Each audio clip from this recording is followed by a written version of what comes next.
मेरी भाषा हिंदी भाषा परिवार में आप सभी का एक बार फिर से स्वागत है। आज हम हल करने वाले हैं 25 महत्वपूर्ण प्रश्न जो कि हमारे पद परिचय से संबंधित हैं। पद परिचय के विषय में विस्तृत जानकारी के लिए इससे संबंधित वीडियो आप चैनल पर देख सकते हैं। तो पद परिचय क्या होता है? सबसे पहले तो हमें पता होना चाहिए कि आखिर पद क्या होता है। जो हमारे वाक्य होते हैं तो वाक्य में हम शब्दों का प्रयोग करते हैं और शब्द जब स्वतंत्र रूप में होता है, किसी नियम में नहीं होता है, किसी वाक्य में प्रयोग नहीं किया जाता है तो वो शब्द कहलाता है। लेकिन जैसे ही हम शब्दों को वाक्य की रचना में नियम के अनुसार बांध देते हैं, वाक्य में शब्दों का प्रयोग कर देते हैं, तो वाक्य में प्रयोग किए जाने वाला हर एक शब्द हमारा क्या कहलाता है? पद कहलाता है। अब जिस प्रकार से हम अपना परिचय देते हैं, किसी भी स्थान पर हम जाते हैं, किसी भी नौकरी के लिए अगर हम अपना परिचय देना चाहते हैं, दोस्तों के बीच में अपना परिचय देना चाहते हैं, तो हम अपने बारे में पूरा विस्तार से जानकारी देते हैं, अपने बारे में बताते हैं। तो वैसे ही यहाँ पर जो पद परिचय दिया जाएगा वो पदों का पद परिचय यानी कि वाक्य में प्रयोग किए गए हर एक शब्द का हम पद परिचय दे सकते हैं और व्याकरणिक नियमों के अनुसार किस तरीके से उस शब्द को हमने वाक्य में प्रयोग किया है उसके आधार पर हम उसका क्या देंगे? पद परिचय। अब विश्लेषण करना पदों का पूरी तरह से यही हमारा क्या होता है? पद परिचय होता है। वाक्य में प्रयुक्त पदों का व्याकरणिक परिचय, व्याकरण की दृष्टि से वो क्या भूमिका निभा रहा है, क्या वो संज्ञा है, क्या वो सर्वनाम है, क्रिया है, विशेषण है, अविकारी शब्द है, और क्या उसका लिंग है, वचन है, कारक क्या है और किस तरीके से उसको प्रयोग किया गया है। ये सारा व्याकरणिक परिचय ही हमारा क्या कहलाता है? पद परिचय कहलाता है। अब वाक्य हमारा शब्दों के समूह से बनता है, व्यवस्थित शब्दों का सार्थक समूह वाक्य कहलाता है। तो एक जो हमारा पद है जिसको हमने वाक्य में प्रयोग किया है उसका दूसरे पद के साथ भी संबंध होता है। अन्य शब्दों के साथ किसी वाक्य में प्रयुक्त संज्ञा, सर्वनाम, विशेषण, क्रिया विशेषण, संबंध बोधक, समुच्चय बोधक अथवा विस्मयादि बोधक शब्दों का जिस रूप में प्रयोग हुआ है उन्हें स्पष्ट करना ही, विस्तार से उनके बारे में बताना ही क्या कहलाता है? पद परिचय। किसी पद का परिचय देने के लिए उस शब्द अथवा पद का हमें पूरा विस्तार से विश्लेषण करना होता है, उसका भेद बताना होता है, उपभेद बताना होता है, लिंग, वचन, कारक की जानकारी देनी होती है, कर्ता की भूमिका निभाता है तो उसके बारे में हमें बताना होता है। तो ये विस्तृत विश्लेषण व्याकरणिक परिचय हमारा पद परिचय कहलाता है। पद परिचय देते समय हर एक पद का अलग अलग से हम पद परिचय दे सकते हैं और साथ में उस पद का प्रकार हमें बताना चाहिए, दूसरे पदों के साथ क्या संबंध रखता है, उसका क्या कार्य है हमारे वाक्य में, ये सारी बातें हम बताते हैं। आइए इन सभी महत्वपूर्ण प्रश्नों का अभ्यास कर लेते हैं। यहाँ पर कुल हमें 25 प्रश्न देखने को मिलेंगे, तो कुल हमारे 25 प्रश्नों का आज हम अभ्यास करने वाले हैं जो कि पद परिचय से संबंधित हैं। सबसे पहला प्रश्न आप यहाँ पर देख सकते हैं। सबसे पहला प्रश्न यहाँ पर दिया गया है, मुंशी प्रेमचंद ने गोदान की रचना की। तो यहाँ पर कुछ आप एडिटिंग प्रॉब्लम, टाइपिंग एरर देख सकते हैं। गोदान की रचना की। और साथ में जब भी आपसे पद परिचय के लिए बोला जाएगा तो जो पद है, जो शब्द है, उसके नीचे रेखांकित मिलेगा आपको, उसको अंडरलाइन किया जाएगा, उसी का आपको क्या देना है? पद परिचय देना है। तो मुंशी प्रेमचंद किसी का नाम है और किसी के नाम को हम क्या कहते हैं? व्याकरण की दृष्टि से संज्ञा कहते हैं। और किसी विशेष व्यक्ति का नाम में तो संज्ञा का भी उपभेद हमारा क्या है? व्यक्तिवाचक संज्ञा। तो पहली पहचान हमने कर ली है और यहाँ पर विकल्प आप देख सकते हैं। जातिवाचक संज्ञा, ये विकल्प तो हम यहीं पर क्या कर देते हैं? हटा देते हैं, क्योंकि जातिवाचक संज्ञा तो ये है ही नहीं। उसके बाद यहाँ पर भी जातिवाचक संज्ञा यानी कि बिना आगे की बातें पढ़े हम इन दोनों विकल्प को हटा देते हैं। अब व्यक्तिवाचक संज्ञा हमने पहचान की है, व्यक्तिवाचक संज्ञा हमने पहचान की है, तो दो विकल्प के ऊपर हमें काम करना है। अब आगे देखते हैं, एक व्यक्ति की बात हो रही है यानी कि एक वचन है, तो यानी कि दूसरा जो हमारा बिंदु है दोनों ही विकल्प में क्या है? सही है।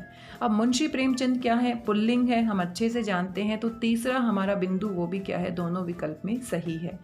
अब यहाँ पर कर्म कारक दिया गया है और कर्ता कारक। तो गोदान पुस्तक की रचना करने वाला कौन है? मुंशी प्रेमचंद, यानी कि वो कर्ता हैं और कर्ता हैं, तो ये कर्म कारक वाला जो विकल्प है यहाँ पर हमारा क्या हो जाता है? हट जाता है। तो कर्ता कारक है, तो सबसे सही विकल्प हमारा कौन सा है? ग विकल्प है। इसी तरीके से आपने अपने पदों के बारे में सोचना है और व्याकरण की दृष्टि से वो क्या भूमिका निभाते हैं उनके आधार पर हमें सही विकल्प का चुनाव करना है।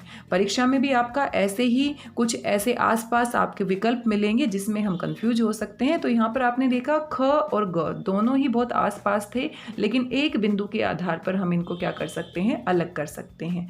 तो मुंशी प्रेमचंद हमारा अगर इसका पद परिचय देते हैं तो ये हमारा क्या है, व्यक्तिवाचक संज्ञा है, विशेष व्यक्ति का नाम है, एक वचन है और साथ में पुल्लिंग है और कर्ता कारक की भूमिका निभा रहा है। तो इस तरीके से हम इसका क्या देंगे, पद परिचय। आइए आगे बढ़ जाते हैं। रेखा नित्य दौड़ने जाती है, तो नित्य के नीचे रेखांकित किया गया है और इसी के ऊपर हमें काम करना है। तो नित्य दौड़ने जाती है, दौड़ने जाती है, दौड़ना हमारा क्या है, क्रिया है और क्रिया के बारे में बताया जा रहा है कि कब जाती है, नित्य यानी कि हमेशा जाती है। अब वाक्य को हमें ध्यान से पढ़ना है। नित्य का अर्थ क्या होता है, हमेशा, रेगुलर आप कह सकते हैं। दौड़ने जाती है तो दौड़ने जाती है के बारे में यानी कि दौड़ने जाना हमारी क्रिया है और क्रिया के बारे में बताया जा रहा है कि भाई कब दौड़ने जाती है, नित्य यानी हमेशा दौड़ने जाती है। तो यहाँ पर समय के बारे में क्रिया की विशेषता बताई जा रही है और समय के बारे में, समय क्या है, हमेशा, रेगुलर, रेगुलर जाती है। तो ये हमारा किससे संबंधित विशेषता हो गई है, क्रिया से संबंधित विशेषता हो गई है। और क्रिया की विशेषता कौन बताते हैं, क्रिया विशेषण। और क्रिया विशेषण को हम किस कैटेगरी में रखते हैं व्याकरण के अंदर, अव्यय। तो अव्यय हमारा है और साथ में क्रिया विशेषण है। लेकिन क्रिया विशेषण में भी किससे संबंधित विशेषता बताई जा रही है, समय से संबंधित। और समय को हम क्या कहते हैं, काल कहते हैं। तो ये सारी बातें हमें अपने आप से बातचीत करते हुए अपने सही विकल्प तक पहुंचाएंगी। तो काल से संबंधित विशेषता है तो हम कह देंगे उपभेद क्या हो जाता है क्रिया विशेषण का, कालवाचक क्रिया विशेषण। अब यहाँ पर देख लेते हैं विकल्प में, अगर थोड़ी सी जानकारी हमें मिल गई है तो विकल्प की सहायता से हम आगे बढ़ सकते हैं। गुणवाचक विशेषण बिल्कुल नहीं है, गुण के बारे में कोई बात नहीं हुई है। रीतिवाचक, तरीका भी नहीं बताया जा रहा क्रिया का, बिल्कुल गलत है। अव्यय सही है। स्थानवाचक, स्थान से संबंधित विशेषता की भी बात नहीं हो रही। अभी अभी हमने बात की है काल से संबंधित या समय से संबंधित विशेषता बताई जा रही है। तो अव्यय है हमारा, कालवाचक क्रिया विशेषण है और दौड़ने जाती है क्रिया की क्या बताई जा रही है, विशेषता। तो यहाँ पर सबसे सही विकल्प कौन सा हो जाता है, घ विकल्प सबसे सही है। आगे बढ़ जाते हैं। बागों में फूल खिलते हैं और खिलते हैं के नीचे रेखांकित किया गया है, यानी इसी पद का हमें क्या देना है, पद परिचय देना है। अब खिलते हैं क्या है, हमारी क्रिया है और क्रिया है तो क्रिया की हमने पहचान कर ली है। अब क्रिया का उपभेद भी हमें पहचानना है। उपभेद यानी कि क्रिया कितने प्रकार की होती है, मुख्य रूप से क्रिया दो प्रकार की होती है, आप सभी जानते हैं, सकर्मक और अकर्मक। तो अब हमें पहचान करना है क्या ये सकर्मक क्रिया है या फिर अकर्मक। अब खिलना अपने आप में होने वाली क्रिया है और इसमें कर्म की आवश्यकता नहीं है, कर्म के ऊपर कोई प्रभाव नहीं पड़ेगा। तो ये हमारी कैसी क्रिया है, अकर्मक क्रिया है। अब यहाँ इतना काम करने के बाद आइए विकल्प के पास चलते हैं। तो सकर्मक क्रिया वाला विकल्प वैसे ही गलत हो जाता है क्योंकि हमने पहचान कर ली है कि फूल का खिलना अपने आप में होने वाली क्रिया है, अकर्मक क्रिया है। सकर्मक क्रिया, ग विकल्प भी अपने आप क्या हो जाता है, हट जाता है। तो यहाँ पर दो विकल्प पर हमें काम करना है, अकर्मक क्रिया, अकर्मक क्रिया। बागों में फूल खिलते हैं तो बहुत सारे फूल है, खिलते हैं, ह के ऊपर बिंदु आप देखिए, बहुत सारे फूलों की बात की गई है। तो ये हमारा क्या है, बहुवचन। तो बहुवचन यहाँ पर है और यहाँ पर एक वचन है। तो एक वचन के साथ साथ ये विकल्प भी हमारा क्या हो जाता है, हट जाता है। क्रिया का वचन हमारा क्या है, बहुवचन है, क्योंकि बहुत सारे फूलों के खिलने की बात की गई है। साथ में फूल अपने आप में क्या है, पुल्लिंग है। उसके बाद कौन सा काल है, क्योंकि क्रिया किसी ना किसी समय में घटित होती है तो काल यहाँ पर आ जाता है। तो वर्तमान काल की बात हो रही है। और वाच्य, क्योंकि वाच्य सीधा क्रिया से संबंधित होता है। क्रिया किसके अनुसार कार्य कर रही है, फूल के अनुसार। तो ये हमारा क्या है, कर्तृवाच्य। सबसे सही विकल्प हमारा क्या है, ख विकल्प सबसे सही है और यही हमारा इसका संपूर्ण पद परिचय हो जाता है। फूल खिलते हैं, खिलना अकर्मक क्रिया है, बहुत सारे फूलों की बात है, बहुवचन है। फूल अपने आप में पुल्लिंग है तो क्रिया का लिंग भी क्या हो जाएगा, पुल्लिंग। वर्तमान काल की बात हो रही है और कर्तृवाच्य हमारा है, क्योंकि वाच्य हम पढ़ चुके हैं तो वहां से भी हम मदद ले सकते हैं। पूरे वाक्य को ध्यान से पढ़िए, कौन से वाच्य में है, ये हमारा कर्तृवाच्य में है। प्रश्न संख्या 4 हम देख लेते हैं। लाल गुलाब देखकर मन खुश हो गया। रेखांकित पद का परिचय है, तो लाल के नीचे रेखांकित किया गया है, यानी इसी का हमें क्या देना है, पद परिचय देना है। अब लाल जो है वो गुलाब की क्या बता रहा है, विशेषता बता रहा है, तो ये हमारा क्या है, विशेषण है। और कैसी विशेषता बता रहा है? गुण संबंधी गुणवाचक विशेषण है। तो एक बात हमें समझ में आ गई है, तो विकल्प के पास चलते हैं। संख्यावाचक विशेषण बिल्कुल नहीं, इस विकल्प को हम हटा देते हैं। परिमाणवाचक विशेषण बिल्कुल नहीं, इस विकल्प को भी हम क्या कर देते हैं? हटा देते हैं। गुणवाचक विशेषण है, बिल्कुल सही है। अब लाल गुलाब देखकर मन खुश हो गया। ध्यान से वाक्य को समझने की कोशिश कीजिए। लाल एक गुलाब की बात नहीं हो रही है, बहुत सारे लाल गुलाब हैं, और उसके लिए मैं वाक्य कैसे लिखूंगी कि ये जो लाल गुलाब है, बहुत सारे गुलाब हैं, उनको देखकर मन क्या हो गया है? खुश हो गया है। तो यहाँ पर अगर ध्यान से हम वाक्य को समझते हैं तो बहुत सारे गुलाबों की बात की गई है, तो ये हमारा बहुवचन है। तो यानी कि ख और ग दोनों विकल्प में दोनों ही बिंदु क्या है? सही है। अब गुलाब हमारा अपने आप में क्या है? पुल्लिंग है या स्त्रीलिंग है? तो गुलाब का फूल तो हमारा पुल्लिंग होता है, और यहाँ पर विकल्प में क्या है? स्त्रीलिंग है। तो ये विकल्प हमारा यहाँ पर क्या हो जाता है? गलत हो जाता है। तो बच गया कौन सा? आगे की बात भी देख लेते हैं, इसलिए हमारा ख विकल्प बच जाता है। और आगे का बिंदु भी हम देख लेते हैं। गुलाब विशेष्य का विशेषण है, तो विशेष है, यहाँ पर विशेषण आएगा, विशेषण है। तो गुलाब जो है ये हमारा क्या है? विशेष्य है, और लाल उसका क्या है? विशेषण है। तो यहाँ पर हमारा ख विकल्प बिल्कुल सही है, गुणवाचक विशेषण है, साथ में बहुवचन है। बहुत सारे गुलाब के फूलों की बात की गई है अगर वाक्य को हम ध्यान से देखते हैं। साथ में गुलाब हमारा अपने आप में क्या है? पुल्लिंग है, और गुलाब यहाँ पर क्या है? विशेष्य का कार्य कर रहा है। राधिका ने आपको बुलाया है, आपको को रेखांकित किया गया है, इसी का हमें क्या देना है? पद परिचय देना है। राधिका ने आपको बुलाया है, तो यानी कि हम किसी मध्यम पुरुष की बात कर रहे हैं। आपको हमारा पहले तो क्या है? सर्वनाम है, क्योंकि संज्ञा तो ये नहीं है। संज्ञा के स्थान पर किसी व्यक्ति के नाम के स्थान पर हमने क्या प्रयोग किया है? आपको। तो ये हमारा सर्वनाम है, और सर्वनाम में भी किसी व्यक्ति की बात हो रही है, पुरुष की बात हो रही है, तो पुरुषवाचक सर्वनाम है।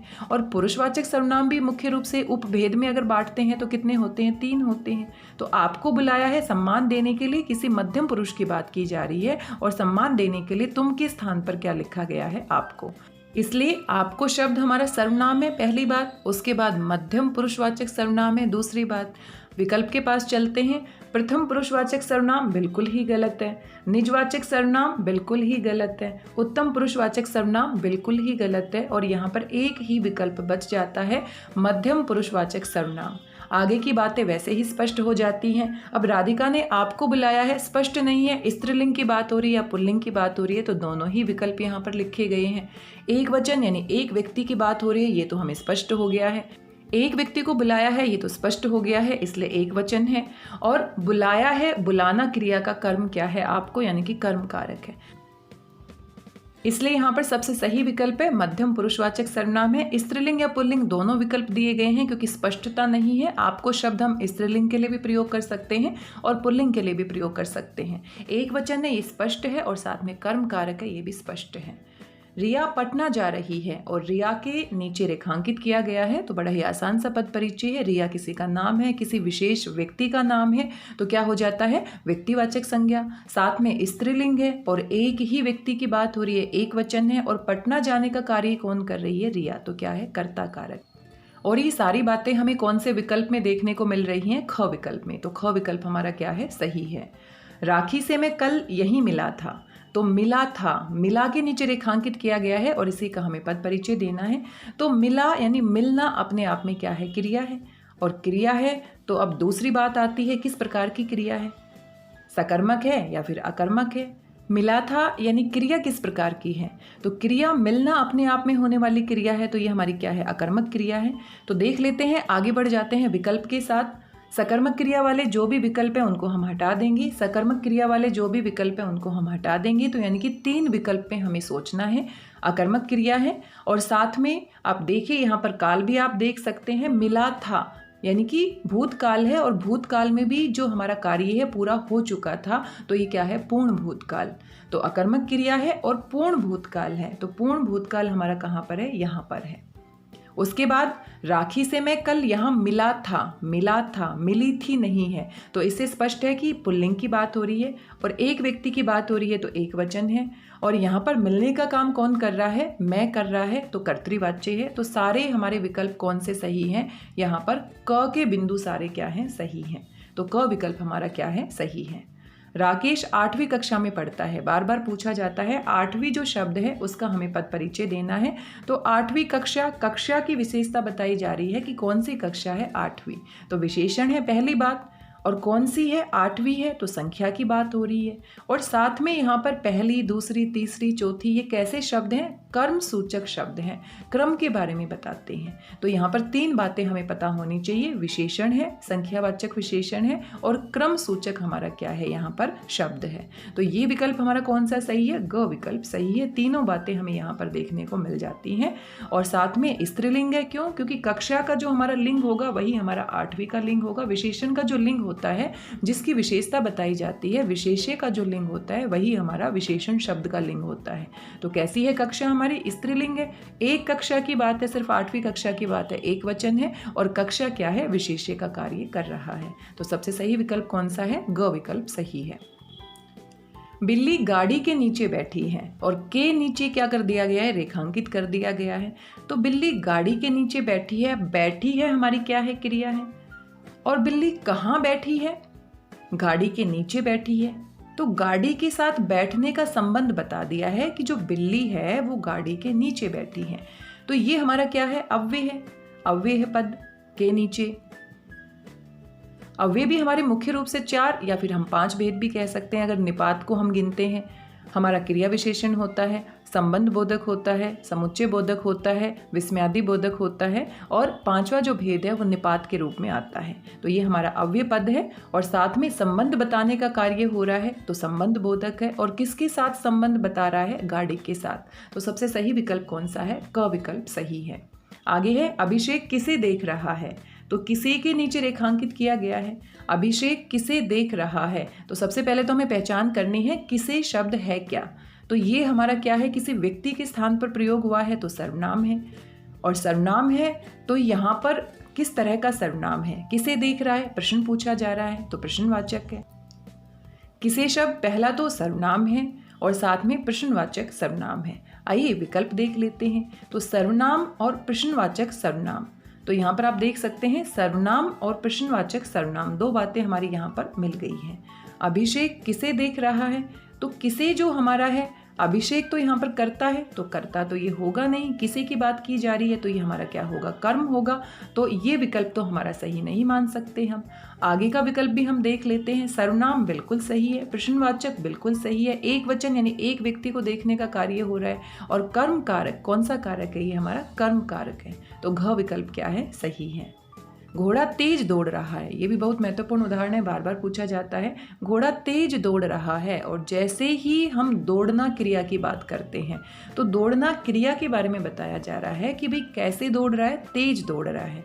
तो क्रिया की विशेषता बता रहा है, क्रिया विशेषण है, और क्रिया विशेषण क्या होते हैं, अव्यय होते हैं, अविकारी पद होते हैं। तो ये हमारा अव्यय अविकारी पद है। अब क्रिया विशेषण किस प्रकार की विशेषता बताई जा रही है, किस तरीके से दौड़ा जा रहा है, और तरीके से दौड़ा जाता है, तरीके के बारे में बात होती है, कैसे दौड़ा जाता है, तो रीतिवाचक क्रिया विशेषण। 2 बातें हमें पता लगी है, अव्यय है और साथ में रीतिवाचक क्रिया विशेषण है, और दौड़ना क्रिया की विशेषता बताई जा रही है। तो सबसे सही विकल्प हमारा कौन सा है, ख विकल्प सबसे सही है। गरीब मजदूर बहुत परिश्रम कर रहा है, और गरीब के नीचे रेखांकित किया गया है। तो गरीब मजदूर यानी मजदूर की विशेषता है कि भाई वो मजदूर है, वो कैसा है, गरीब है, तो विशेषण है। और गरीब ये उसका क्या है, गुण है, गुणवाचक विशेषण है। और साथ में मजदूर की विशेषता बताई जा रही है, तो मजदूर का जो लिंग और वचन होगा वही गरीब का लिंग और वचन होगा। तो मजदूर एक है, एक वचन है, मजदूर हमारा क्या है, यहाँ पर पुल्लिंग है, तो पुल्लिंग आ जाएगा। और विशेष्य क्या है, मजदूर।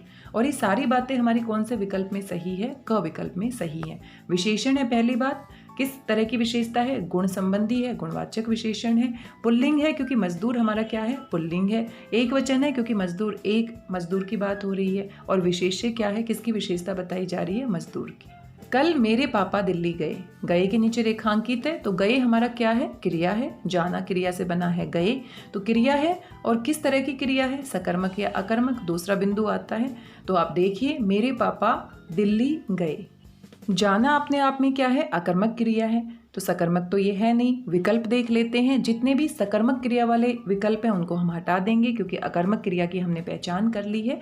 जाना अपने आप में, चलना, दौड़ना, हंसना, रोना, गाना, ये अपने आप में होने वाली क्रियाएं हैं और ये क्या है, अकर्मक क्रियाएं हैं। तो यहाँ पर अकर्मक क्रिया है, यानी कि सकर्मक वाले दोनों विकल्प हम यहाँ से हटा देंगे। क्रिया अकर्मक क्रिया।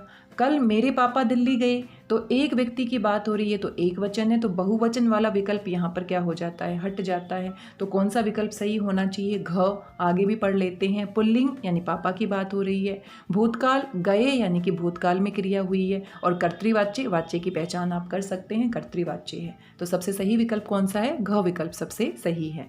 दीपक बाजार जा रहा है, तो ये तो आसान है, क्योंकि किसी का नाम है तो व्यक्तिवाचक संज्ञा है, आसानी से आप इसे कर सकते हैं। दीपक बाजार जा रहा है, किसी विशेष व्यक्ति का नाम है तो व्यक्तिवाचक संज्ञा है। एक व्यक्ति है, एक वचन है, और दीपक हमारा पुल्लिंग है। और बाजार जाने का काम कौन कर रहा है, दीपक कर रहा है, तो क्या है, कर्ता कारक है। और जा रहा क्रिया का क्या है, कर्ता है। तो ये सारे विकल्प हमारे किस में सही हैं, ख विकल्प में क्या है, सही है। तो जब भी व्यक्तिवाचक संज्ञा का परिचय देना होता है तो बड़े ही आसानी से हम उसको कर लेते हैं। वाह कितना सुंदर मोर है। वाह के नीचे क्या किया गया है, रेखांकित किया गया है। और आप समझ ही गए होंगे इस तरह के जो शब्द होते हैं हमारे कौन से होते हैं, विस्मयादि बोधक होते हैं। और ये किसके अंतर्गत आते हैं, अव्यय या अविकारी पदों के अंतर्गत आते हैं। और साथ में कितना सुंदर मोर है, तो बहुत अच्छे से किसके बारे में बताया जा रहा है, कौन सी भावना अभिव्यक्त की जा रही है, खुशी वाली भावना। तो यहाँ पर अव्यय है, विस्मयादि बोधक है, और साथ में हर्ष यानी खुशी सूचक शब्द है यहाँ पर।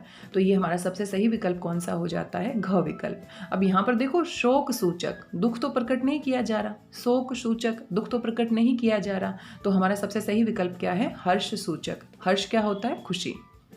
हमें राष्ट्रभक्तों का सम्मान करना चाहिए। सम्मान के नीचे रेखांकित है, बात कर लेते हैं इसके बारे में भी। सम्मान करना चाहिए। अब सम्मान करना क्या है, आपका संज्ञा है और किसी भाव की बात हो रही है। सम्मान का एक भाव होता है जिसको हम महसूस कर सकते हैं, तो भाववाचक संज्ञा है। और भाववाचक संज्ञा है, हमें राष्ट्रभक्तों का सम्मान करना चाहिए। सम्मान हमारा भाववाचक संज्ञा है। और सम्मान का जो भाव होता है, भाव कभी बहुवचन में नहीं होते, भाववाचक संज्ञा हमेशा एक वचन में होती है। यहाँ पर राष्ट्रभक्तों की बात नहीं करेंगे, क्योंकि सम्मान जो है हमारा वो भाव है, और भाव हमेशा एक वचन में होता है। और फिर हम राष्ट्रभक्तों की बात कर सकते हैं। राष्ट्रभक्त हमारा क्या है, यहाँ पर पुल्लिंग है, तो यहाँ जो भाव है वो भी किस में हो जाएगा, पुल्लिंग में। तो ये हमारा सबसे सही विकल्प कौन सा है, घ विकल्प सबसे सही है। आजकल ध्वनि प्रदूषण बहुत तेजी से फैल रहा है, आप समझ ही गए होंगे। आजकल हमारा अव्यय अविकारी पद है और तेजी से फैल रहा है, क्रिया की विशेषता बता रहा है।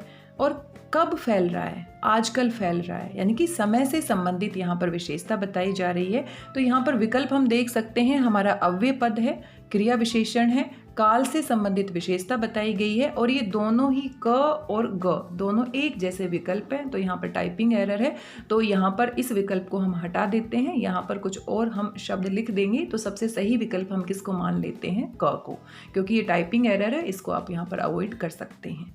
गिलास में थोड़ा जूस है, तो थोड़ा यहाँ पर क्या है, रेखांकित किया गया है, और इसी का हमें पद परिचय देना है। तो गिलास में थोड़ा जूस है।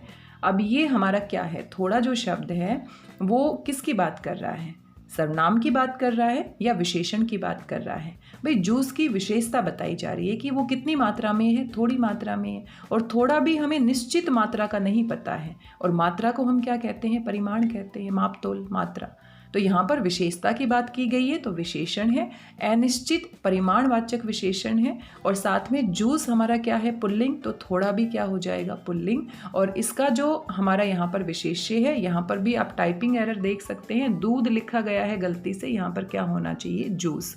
तो सबसे सही विकल्प हमारा कौन सा हो जाता है, ख विकल्प क्या है, सही है, क्योंकि जूस की विशेषता है तो विशेषण है, मात्रा का पता नहीं है तो अनिश्चित परिमाणवाचक विशेषण है। जूस हमारा अपने आप में पुल्लिंग शब्द है, तो इसी का लिंग हमारा विशेषण का लिंग बन जाता है। और विशेष्य क्या है, दूध, यहाँ पर गलती से लिखा गया है, क्या आना चाहिए, जूस। ख विकल्प सही है। उसने मेहनत से सब कुछ हासिल किया, मेहनत के नीचे रेखांकित किया गया है। और मेहनत का और सम्मान का, अभी अभी हमने एक प्रश्न किया था सम्मान से संबंधित, तो मेहनत का भी एक भाव होता है जिसे हम क्या कर सकते हैं, महसूस कर सकते हैं। तो ये हमारा क्या है, नाम है किसी भाव का, तो भाववाचक संज्ञा है। उसने मेहनत से सब कुछ हासिल किया, तो यहाँ पर जो भाववाचक संज्ञा है वो हमेशा एक वचन में होती है, एक वचन है। मेहनत यहाँ पर भाववाचक संज्ञा है और मेहनत यानी कि भाववाचक संज्ञा हमेशा एक वचन में होती है। और साथ में मेहनत अपने आप में क्या है, स्त्रीलिंग शब्द है। और साथ में मेहनत से तो करण कारक की विभक्ति लगी है, तो यहाँ पर मेहनत से हासिल किया, तो यहाँ पर सारे विकल्प कौन से सही हैं, सारे बिंदु कौन से सही हैं। भाववाचक संज्ञा एक वचन, मेहनत अपने आप में स्त्रीलिंग शब्द है और करण कारक का प्रयोग हुआ है, घ विकल्प सही है।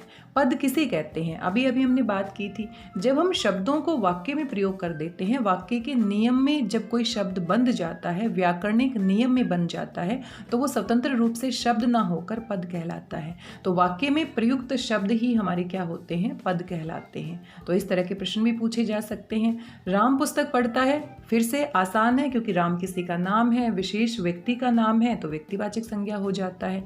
एक व्यक्ति है तो एक वचन हो जाता है। राम हमारा पुल्लिंग है और पढ़ना क्रिया का कर्ता है।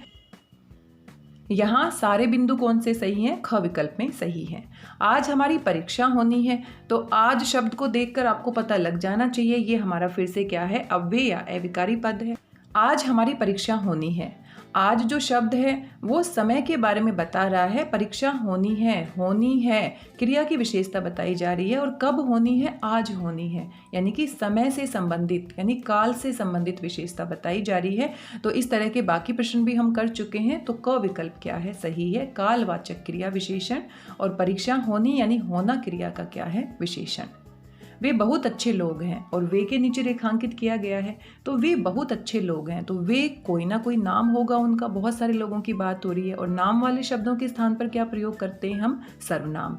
तो सर्वनाम है और वे हमारा यानी कि पुरुष के बारे में बताया जा रहा है, पुरुषवाचक सर्वनाम है। और पुरुषवाचक सर्वनाम में भी वे यानी किसी तीसरे आदमी की, पुरुष की बात की जा रही है, यानी कि अन्य पुरुष की बात की जा रही है। तो एक बात हमें स्पष्ट हो गई है, अन्य पुरुषवाचक सर्वनाम है और वे बहुत सारे लोग हैं, तो बहुवचन है, और वे लड़के भी हो सकते हैं और लड़कियां भी हो सकती हैं। तो स्त्रीलिंग और पुल्लिंग दोनों ही विकल्प हमारे दे सकते हैं। आइए विकल्प देख लेते हैं। निजवाचक सर्वनाम नहीं, इसको हम यहीं पर हटा देते हैं। निश्चयवाचक सर्वनाम नहीं, इसको भी हम हटा देते हैं। अन्य पुरुषवाचक सर्वनाम बिल्कुल सही है, और अनिश्चयवाचक सर्वनाम इसको भी हम हटा देते हैं। एक वचन यहाँ पर गलत है, बहुवचन आना चाहिए क्योंकि वे बहुत अच्छे लोग हैं, वे यानी बहुत सारे लोग हैं, तो बहुवचन है, टाइपिंग एरर आप कह सकते हैं। पुल्लिंग और स्त्रीलिंग दोनों ही हो सकते हैं, स्पष्ट जानकारी नहीं है, स्त्रियों की बात की गई है या पुरुषों की बात की गई है। और कर्ता कारक यानी कि अच्छे लोग हैं, कर्ता कौन है, कर्ता कारक। यहाँ पर ग विकल्प सबसे सही है, टाइपिंग एरर की वजह से एक वचन के स्थान पर बहुवचन आना चाहिए। आइए आगे बढ़ जाते हैं। रामू बाजार जाओ, तो जाओ के नीचे रेखांकित किया गया है, इसी का पद परिचय देना है। जाओ हमारा क्या है, क्रिया है, और किस तरह की क्रिया है यहाँ पर, ये हमारी जाना अपने आप में क्या है, अकर्मक क्रिया है। तो यहाँ पर विकल्प देख लेते हैं। अकर्मक क्रिया है हमारी रामू बाजार जाओ, और किस तरह का काल है, ये हमारा वर्तमान काल है, और रामू हमारा क्या है, पुल्लिंग है और एक वचन है। तो सबसे सही विकल्प हमारा कौन सा है, ख विकल्प सबसे सही है। राधा अच्छा गाना गाती है, तो राधा का परिचय देना आसान है। इस तरह के पद परिचय जो व्यक्तिवाचक संज्ञा से संबंधित होते हैं आसानी से हम दे सकते हैं। राधा किसी विशेष व्यक्ति का नाम है, व्यक्तिवाचक संज्ञा है, स्त्रीलिंग है, एक वचन है और कर्ता कारक है, तो हमारा क विकल्प क्या हो जाता है, सही हो जाता है। ये कुल हमारे 25 प्रश्न थे, बहुत ही महत्वपूर्ण थे, और परीक्षा में हो सकता है या तो यही प्रश्न या इसी तरीके से आपके प्रश्न पूछे जाएंगे।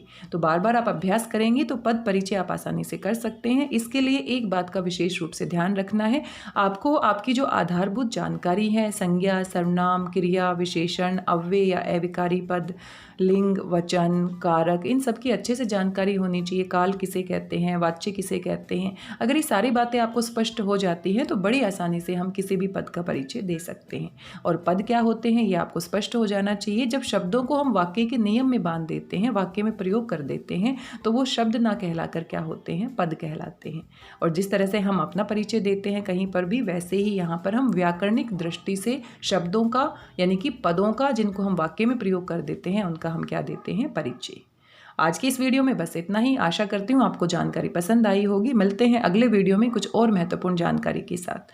तब तक स्वस्थ रहिए, व्यस्त रहिए, मस्त रहिए, खुश होकर अभ्यास करते रहिए। मेरी भाषा हिंदी भाषा परिवार के साथ जुड़ने के लिए आप सभी का धन्यवाद, बहुत बहुत धन्यवाद।